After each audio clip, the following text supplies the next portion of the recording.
বাংলাদেশের রাজনীতির ইতিহাসে এমন কিছু ছবি আছে যেগুলো এক মুহূর্তেই আমাদের প্রচলিত ধারণাকে প্রশ্নের মুখে দাঁড় করিয়ে দেয়। আজকের ছবিটিও তেমনই একটি ছবি, যে ছবিতে দেখা যায় বাংলাদেশ জাতীয়তাবাদী দলের নেত্রী বেগম খালেদা জিয়া নেতৃত্ব দিচ্ছেন এমন একটি বিক্ষোভ মিছিলে, যেখানে অংশ নিয়েছিল আওয়ামী লীগ এবং তৎকালীন ৮ দলীয় জোটের নেতাকর্মীরা। আজকের তীব্র রাজনৈতিক বিভাজনের বাস্তবতায় এই দৃশ্য অনেকের কাছেই অবিশ্বাস্য মনে হতে পারে, কিন্তু ইতিহাসের একটি সময় ছিল যখন স্বৈরাচার বিরোধী আন্দোলনের প্রশ্নে রাজনৈতিক প্রতিপক্ষরাও একই মঞ্চে দাঁড়িয়েছিলেন। আজকের পলিটিকা বাংলার এই বিশেষ পর্বে আমরা জানব কেন খালেদা জিয়া আওয়ামী লীগের কর্মসূচিতে অংশ নিয়েছিলেন, কি ঘটেছিল ১৯৮৮ সালের ২৪ জানুয়ারি চট্টগ্রামে, কেন শেখ হাসিনা সেই সমাবেশে উপস্থিত ছিলেন না, আর এই ঘটনাটি বাংলাদেশের গণতান্ত্রিক আন্দোলনের ইতিহাসে কি বার্তা বহন করে। চলুন শুরু করা যাক। ১৯৮০ দশকের বাংলাদেশ।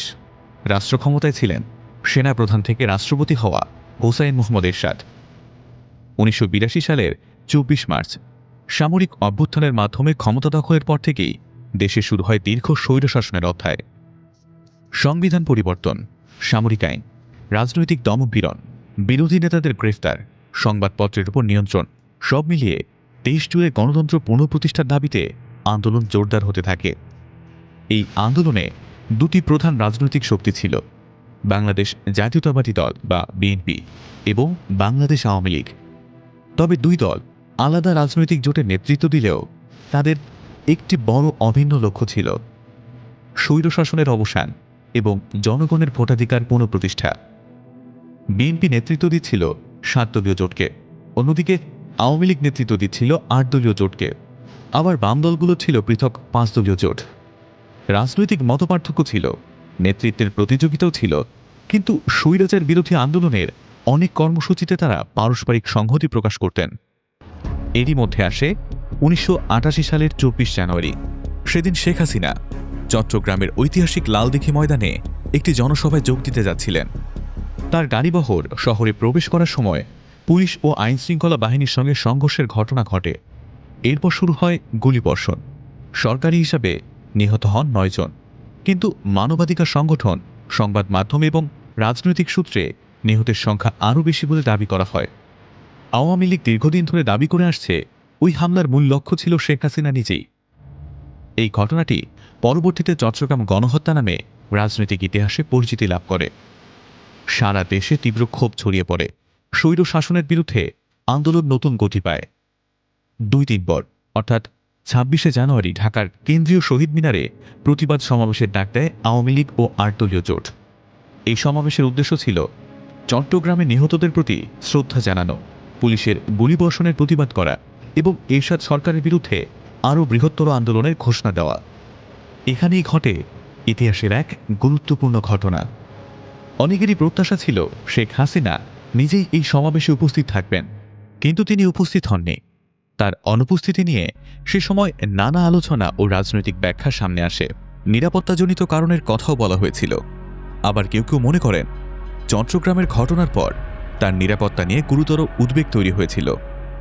তবে যেটি ঘটেছিল সেটি ইতিহাসের অন্যতম আলোচিত দৃশ্য। সমাবেশে উপস্থিত হন বিএনপি চেয়ারপারসন বেগম খালেদা জিয়া। শুধু উপস্থিতি নন, তিনি বক্তব্য দেন, শহীদদের প্রতি শ্রদ্ধা জানান, এরশাদ সরকারের কঠোর সমালোচনা করেন এবং সমাবেশ শেষে বের হওয়া বিক্ষোভ মিছিলের সামনের সারিতে থেকে নেতৃত্ব দেন। সেই মিছিলেরই ছবি আজ আবার সামাজিক যোগাযোগ মাধ্যমে আলোচনায় এসেছে। অনেকেই অবাক হয়ে প্রশ্ন করছেন, খালেদা জিয়া কি সত্যি আওয়ামী লীগের মিছিলে নেতৃত্ব দিয়েছিলেন? বাস্তবতা হলো এটি কোনো দলবদলের ঘটনা ছিল না। এটি ছিল না আওয়ামী লীগের রাজনৈতিক কর্মী হিসেবে অংশগ্রহণ, বরং এটি ছিল স্বৈরাচার বিরোধী একটি যৌথ প্রতিবাদ কর্মসূচিতে রাজনৈতিক সংহতির প্রকাশ। সে সময় বিরোধী রাজনৈতিক দলগুলো অনেক ক্ষেত্রেই একে অপরের উপর হামলার প্রতিবাদ করত, কারণ তারা বিশ্বাস করত আজ যদি একটি দলের উপর দমনপীড়ন হয়, আগামীকাল অন্য দলের উপরও একই ঘটনা ঘটতে পারে। সেই কারণেই গণতন্ত্রের প্রশ্নে তারা অনেক সময় একে অপরের পাশে দাঁড়াতেন। এই ঘটনাটি শুধু একটি ছবি নয়, এটি সেই সময়ের রাজনৈতিক সংস্কৃতির একটি গুরুত্বপূর্ণ দলিল।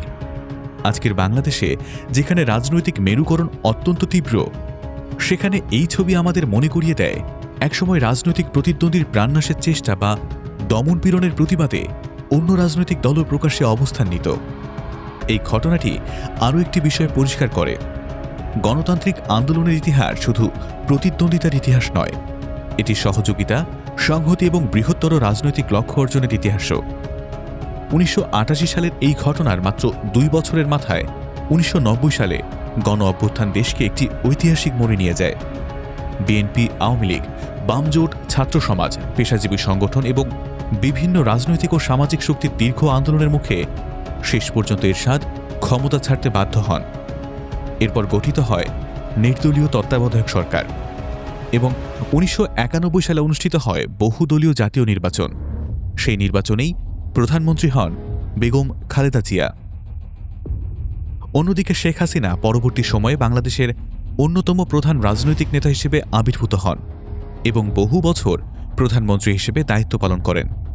কিন্তু ১৯৮৮ সালে সেই ছবি আজও ইতিহাসের একটি গুরুত্বপূর্ণ সাক্ষী হয়ে রয়েছে, কারণ এটি আমাদের মনে করিয়ে দেয় রাজনীতিতে মতের পার্থক্য থাকতে পারে, নির্বাচনী প্রতিদ্বন্দ্বিতা থাকতে পারে, কিন্তু গণতন্ত্র, মানুষের জীবন এবং মৌলিক অধিকারের প্রশ্নে একসময় রাজনৈতিক দলগুলো যৌথভাবে প্রতিবাদ করেছিল। ইতিহাসের এই অধ্যায় নিয়ে বিভিন্ন রাজনৈতিক দল, গবেষক এবং বিশ্লেষকদের ব্যাখ্যা ভিন্ন হতে পারে। কেউ এটিকে গণতান্ত্রিক সংহতির উদাহরণ বলেন, আবার কেউ এটিকে তৎকালীন স্বৈরাচার বিরোধী আন্দোলনের কৌশলগত ঐক্য হিসেবে আখ্যা করেন। তবে একটি বিষয় স্পষ্ট, এই ছবি বাংলাদেশের রাজনৈতিক ইতিহাসের একটি বাস্তব দলিল, যা সেই সময়কার আন্দোলনের ভিন্ন এক অধ্যায়কে তুলে ধরে। আপনার কি মনে হয়, আজকের রাজনীতিতে কি ১৯৮৮ সালের মতো এমন রাজনৈতিক সংহতি আবার সম্ভব, নাকি সেই সময় এখন শুধু ইতিহাস? আপনার মতামত অবশ্যই কমেন্টে লিখে জানান। ভিডিওটি ভালো লাগলে লাইক দিন, বন্ধুদের সঙ্গে শেয়ার করুন এবং বাংলাদেশের রাজনৈতিক ইতিহাসের এমন অজানা অধ্যায় জানতে সাবস্ক্রাইব করুন পলিটিকা বাংলা।